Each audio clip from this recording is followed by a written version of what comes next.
Family Theater presents Betty Lynn, Gene Raymond, and Marian Anderson.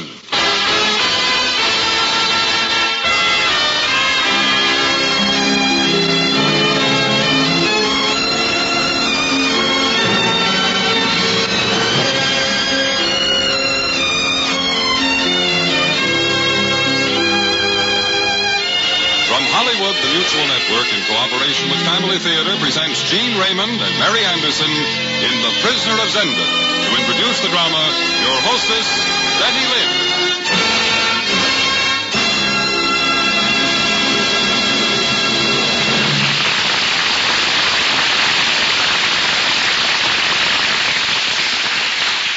Thank you, Gene Baker. Family Theater's only purpose is to bring to everyone's attention a practice that must become an important part of our lives if we are to win peace for ourselves, peace for our families, and peace for the world. Family Theater urges you to pray.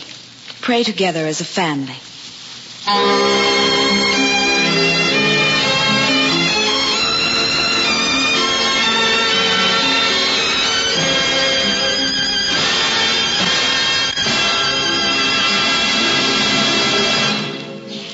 To every warm-blooded lover of fictional adventure, Anthony hopes The Prisoner of Zenda ranks high. The court of Ruritania, the villainy of Black Michael, the dark forest of Zenda, and the unforgettable beauty of Princess Flavia all swim before us in the smoke that swirls from the pipe of the man who lived this adventure.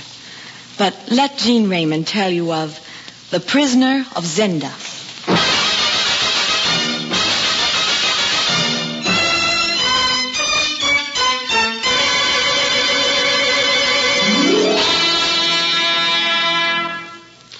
My name is Rudolph Rassendil.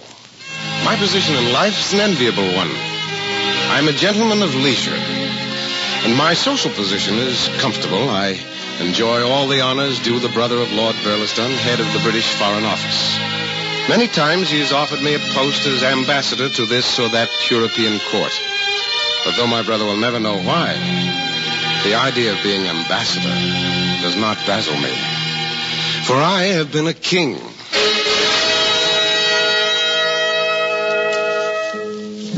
You see, I'd been told that writing suits a lazy man, so I set out upon a journey through the kingdoms of Central Europe, pausing here and there to make notes on the inhabitants, scenery, and local customs. Now, several kingdoms had not been included in my itinerary. One of these was Ruritania, but nothing ever happens in Ruritania.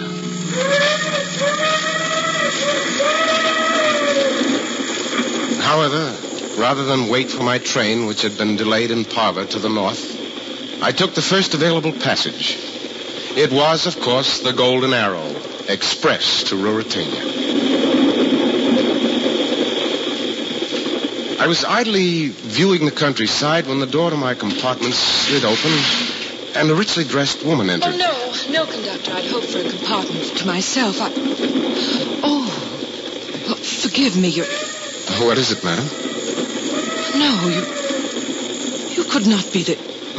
He's hunting in the forests of Zenda. Or perhaps he is the hunted. What do you mean? Wait, who was it you took me for? Won't you stay and tell me, please? As quickly as she'd come, she was gone, fleeing along the passageway of the swaying, rumbling car. Now, it wouldn't have been in my nature to trouble myself long over the words of my mysterious traveling companion, but her mention of the Zenda forest recalled to my mind something I'd quite forgotten, that Zenda is noted for its superb hunting.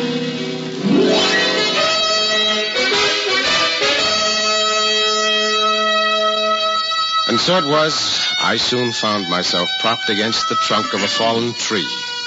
My cartridge case by my left hand, my rifle at my right, asleep in the forest of Zenda. I was awakened at last by the voices of two men standing over me.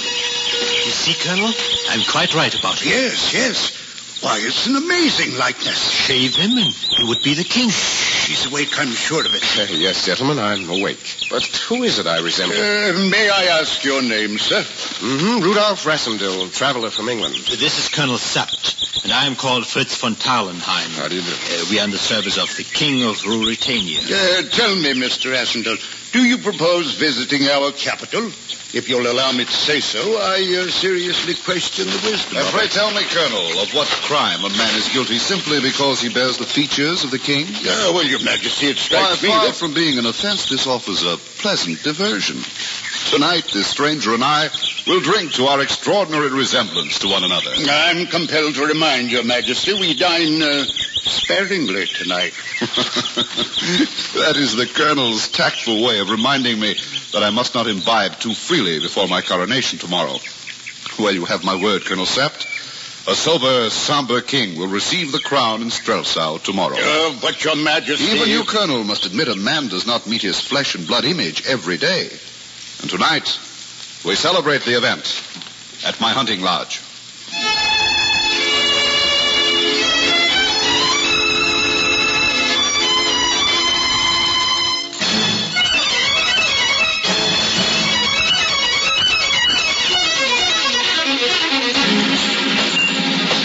Wine, Joseph. More wine, man. Are we beasts to eat without drinking? Sire, What is it, Joseph? Speak up, man. His Highness, Your Majesty's brother bade me set this wine before the king and pray you drink to the love your brother bears you. Oh, good. We've not run out of toasts. My brother Michael, though absent, provides us with yet another. Out with a cork, Joseph. If you gentlemen will allow me, I shall drink a toast to Black Michael. I drink alone. To Michael, as sly a knave as ever coveted his brother's throne, as ever coveted the Princess Flavia, as ever... Remember tomorrow, Your Majesty. Drink no more tonight. Aye, Colonel, tomorrow. The coronation, sire. I, Fritz, the coronation.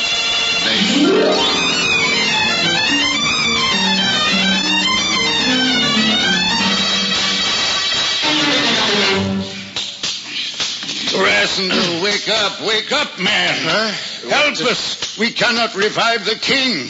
It's Michael's doing, no doubt of that. The bottle Joseph brought for the king to drink his dear brother's health had been drugged by that same brother. Oh, fine fellow, this Michael. Does he consider himself a candidate for the throne? With half the army assembled in Strelsau, and Michael at the head of it, he's a very likely candidate indeed. Yes. Well, we must send for a doctor. Yeah, there's none within 10 miles. No. If the king be not crowned in Strelsau today, he'll never be crowned. Rassendyll, as a man grows old, he believes in fate. Fate sent you here. Fate sends you now to Strelsau. Well, I do look the part, and there's no denying it is a splendid one. You'll do it? I'll do it.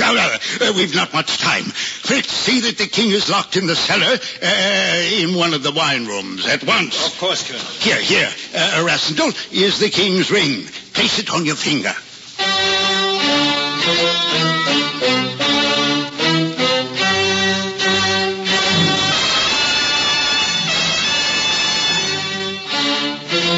The streets of Strelsau were thronged with people.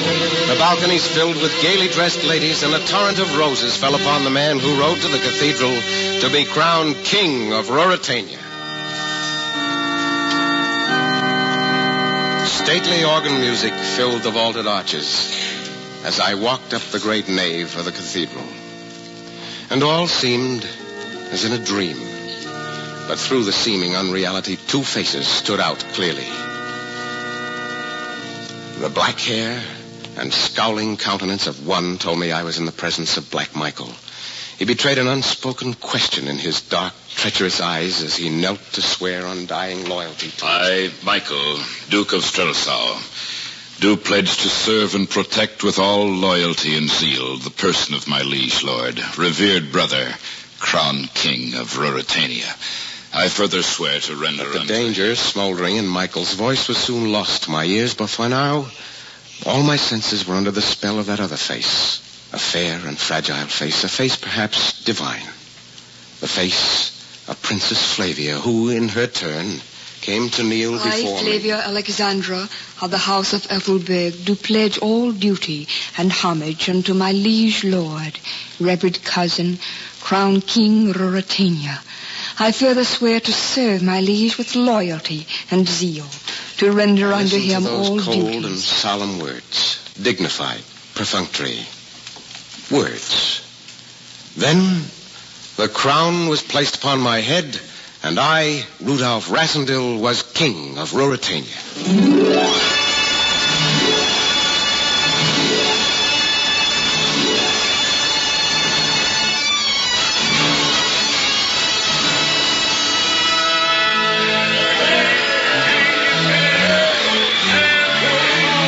After the coronation, we went through the streets to the palace.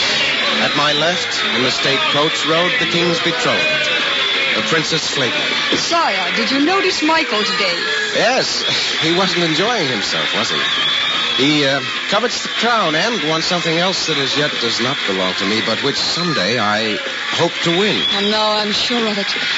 Though I must say, Colonel Sapt has instructed you very well in such a short time. You mean you... I mean I can see through a pretense as feeble as the one you are employing. You think I'm unaware that my heart is a matter of state, and my wooing only expert statecraft? Oh, you misjudge my motives. No. You need not feel compelled to make love to me. You should concentrate on the reception at the palace. After all, have you not enough responsibilities for one day?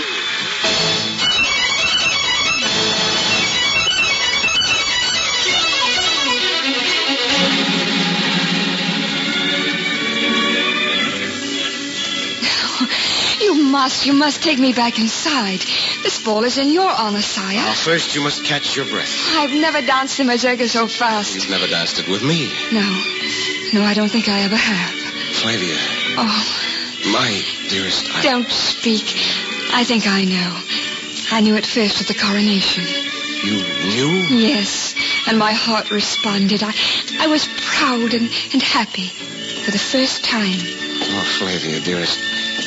I must tell you. Thousand pardons, sire. Colonel Sir. Confound it, Colonel. I assure your majesty, had it not been imperative that I interrupt when I did, an urgent matter has presented itself. Flavia. Of course, your majesty. I'll wait for you in the ballroom. What is this urgent matter of which you spoke? It's more than urgent. The king has disappeared. Disappeared? Yes. Although the lodge was thoroughly searched, he was not to be found. But surely he wouldn't... However, this message was delivered to me a moment ago is for you. Oh. Was he hunting or was he the hunted? Now my question is answered. But I can tell you where they've taken him if you will come alone at 11:30 to the deserted summer house on the Boulevard Elfsberg. Your friend and traveling companion. Yeah? I thought you had journeyed to Ruritania alone. So I did, but for a few seconds only, I did have a traveling companion, a woman who acted very strangely. Where is this deserted summer house? At the end of that avenue of trees. But you're not going. It may be a trap. Colonel, we're playing against time. We must play high. We must force the game. And then, too, every day I masquerade like this, I shall become a weaker man, for every day I shall be more in love with Flavia. Let me act now, while I still care what happens to your king. And shortly after 11, I went alone to keep the appointment. There was not even the call of a night bird as I made my way cautiously along the dark avenue of trees. Presently, a large object loomed out of the gloom. The summer house. Quickly, come inside and close the door. Oh, thank heaven you're early. I could never learn to be punctual. It's a failing of mine. Your being earlier saved your life. I wrote that letter at Michael's orders. So I thought. In a quarter of an hour, 3 men will be here to kill you. Now, here's what you must do if you're to save your life and the king's. How can the life of the king concern you if you serve the king's brother? Colonel Sept can tell you that Antoinette de Mauban has reason enough not to want Michael crowned king and married to the Princess Flavia. I love Michael, My motives are the motives of a woman in love. Mm-hmm. Where is the king? Before I tell you, give me your word no harm will come to Michael. I give you my word. They've taken the king to Michael's castle near Zenda. Zenda? Very well. Wait. If the castle is attacked, the king will be killed instantly. But tomorrow Michael departs for Zenda. I'm going too. The room I will occupy is just above the moat that surrounds the castle. My window can be seen from the east bank. Be there tomorrow night. Wait for a signal. All right. What will the signal be? A candle passed back and forth before the window. Now hurry. Leave before they come.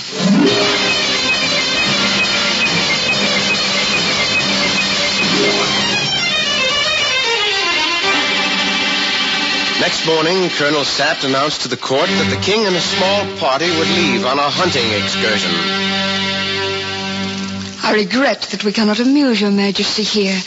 I would have offered you more entertainment, but I was foolish enough to think Oh, Flavia, after last night, can you believe that I would willingly leave you for a moment unless... Unless the hunting of wild boars were not more pressing than our horseback ride this afternoon?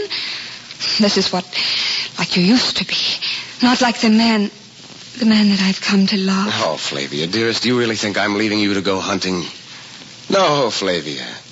I go to join Michael. Michael? And when will you be back? Will it be soon? Shall not a man come back to the loveliest lady in all the world? No. 1,000 Michaels shall not keep me from you.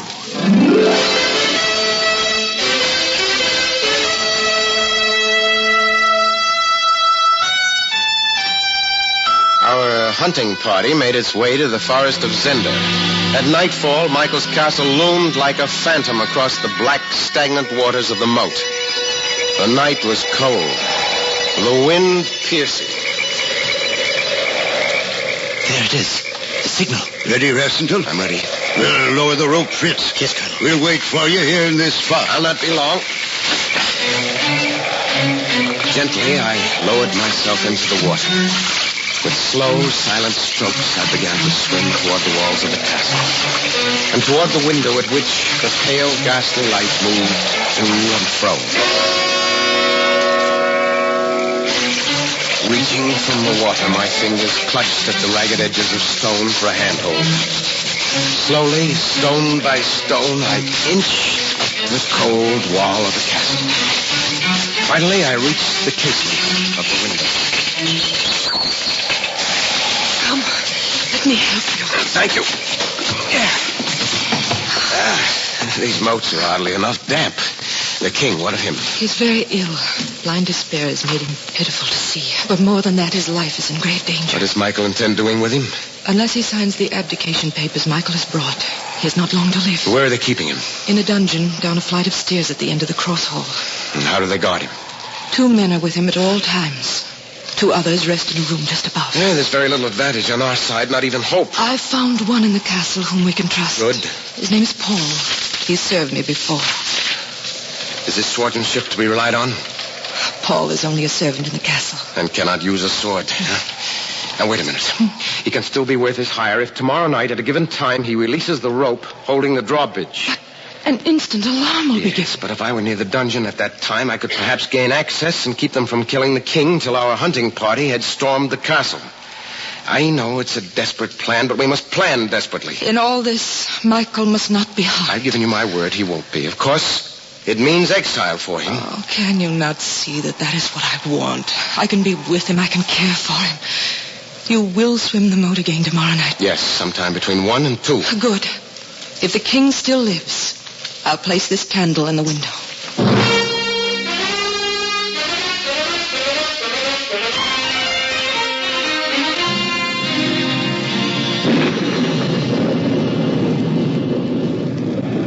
The next night was dark and stormy. Gusts of wind and spits of rain caught us as we waited for the signal that would tell us that the king was still alive. Finally, it appeared. And our plan was ready to be put into operation.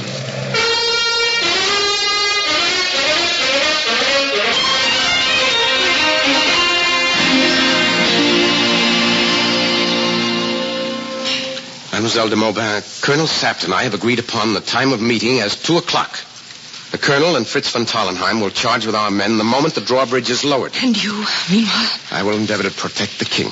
Now, to work. Yes. Careful. The door bolt must be lifted carefully.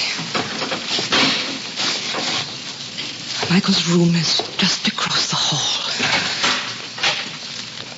The dungeon steps are to your left. Keep close to the wall. And where is Paul? Above. Those stairs lead to the room where he's waiting. Now remember, the time is 2 o'clock. Yes. He must not fail by an instant. I will tell him. Eerie, restless shadows played about the figure of Antoinette de Maubin as she moved noiselessly up the staircase and out of sight. Making my own way toward the dungeon below, I had no means of knowing that as she approached the door of that room upstairs and moved it open, she found Joseph bending over the body of a man he had just killed. Our ally, Paul. At your service, madame. Joseph, what have Paul has met with an unfortunate accident, madame. you have killed him? Only in order to serve you better, madame. Was I not employed by His Highness Duke Michael to drug the king? And to that you add cold-blooded murder. Only because whatever Paul's task tonight, I, Joseph, can perform it so much more ably. Shall we discuss it downstairs? After you, madame. Enter ahead of me. Be careful closing the door. The bolt rattles. That noise we heard. The castle is asleep. It is nearly 2. Nearly 2. 2 o'clock. And what happens at 2 o'clock? Michael's door. It just opened. It's crossing the hall. I'll hide over here. Say nothing, madame, if you value his life. Antoinette, whose voice was that? I heard a voice. No. I'm alone, Michael. Behind that tapestry. Yes, behind the tapestry. No, Michael. He's behind the screen in front of them. Michael, behind you. Oh! Michael. Oh, Michael. Oh, Michael. I did it for you, and now... Why did I let them come? Why? Let them come. Some trick. I did it for you. Kill the prisoner!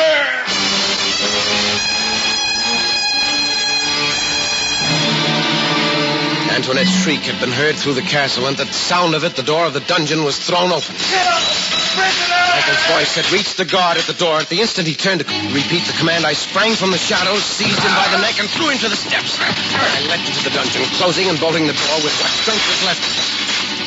A single torch lit the dungeon. The second guard had drawn his sword. I pulled the torch from the wall and hurled it through the hole in the floor. It sizzled in the water below, and the room was plunged in darkness. Where are you? I can't see you. Then we're evenly matched, my friend. For you, too, are invisible. We thrust and parried in the darkness. Our sight was in our swords alone. Confounded darkness. What chance do you think you have, eh? And neither of us can move very freely. But... As he fell, a loud, deafening crash was heard.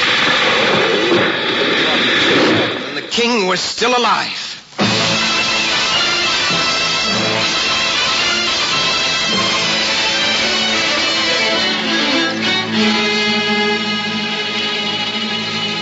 Next day, I was ushered into the king's bedchamber.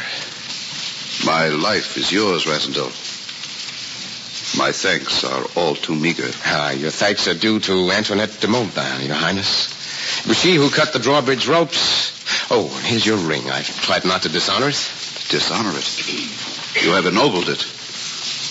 I want to keep you here with me and tell everyone what you have done, but you would have been my best and nearest friend. But Colonel Sapp tells me the secret must be kept. He's right. I must go. My work here is done. You take with you the undying gratitude of a king. If I've served you... Served me? Oh, no, you've taught me how to be the king. Come, Rassendyll.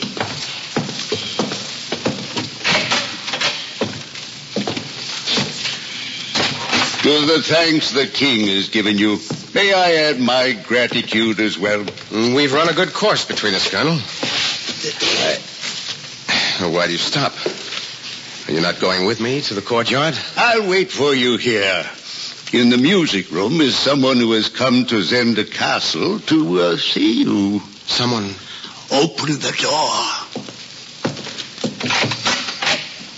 Flavia. Rudolph. You know? They told you? Yes, everything. Is it true you're returning to England? Yes, I must. It's a matter of state. Must be kept secret. My heart is a matter of state. I said that once. I thought it was true at the time. Flavia, I love you. I love you with all my heart and soul. Come with me. Come with me, Flavia. If love were all, I would follow you. In rags, if need be, to the world's end. If love were all, perhaps for some, fate lets it be. But not for us. Allah binds me to my country and to my house. Oh, help me. Help me to do my duty. My love. My dearest. Help me. Help me. Your heart will always be in my heart. And the touch of your lips always on mine. You must reign. And not weep for me. Oh, Rudolph. Rudolph.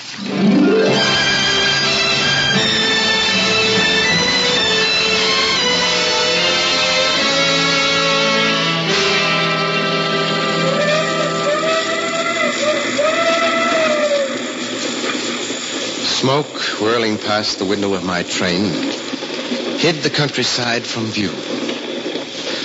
But how often the smoke from my pipe recalls the vision of a fair and fragile face. The face of Flavia. Yes, I have been a king. And I have loved a queen.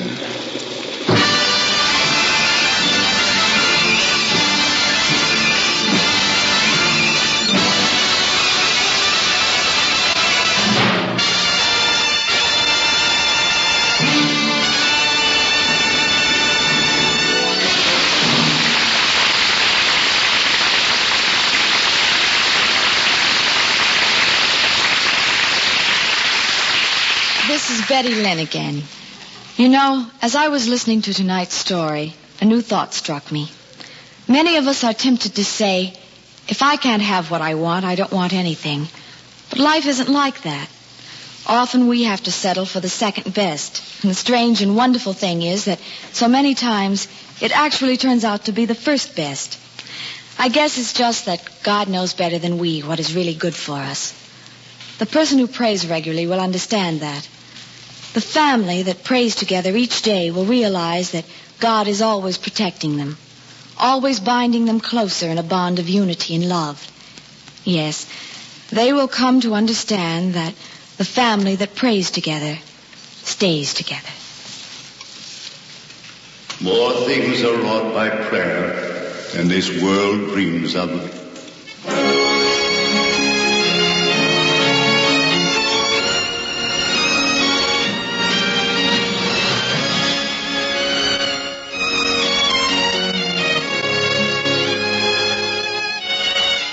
Hollywood Family Theater has brought you Gene Raymond and Mary Anderson in The Prisoner of Zenda, with Betty Lynn as your hostess. Featured in our cast were Gene Bates, Francis X. Bushman, Harold Deerenforth, Hy Averback, Robert Griffin, Howard Culver, and Clayton Post. Anthony Hope's classic was adapted by Peter Rankin, with music composed and conducted by Harry Zimmerman, and was directed for Family Theater by Jaime Del Valle. This series of Family Theater broadcasts is made possible by the thousands of you who felt the need for this type of program, by the Mutual Network which has responded to this need, and by the hundreds of stars of stage, screen, and radio who have so unselfishly given of their time and talent to appear on our Family Theater stage. To them and to you, our humble thanks. This is Gene Baker expressing the wish of Family Theater that the blessing of God may be upon you and your family. And inviting you to join us next week at this time when Family Theater will present Edmund O'Brien and Elizabeth Scott in The Man Without a Country. Join us, won't you?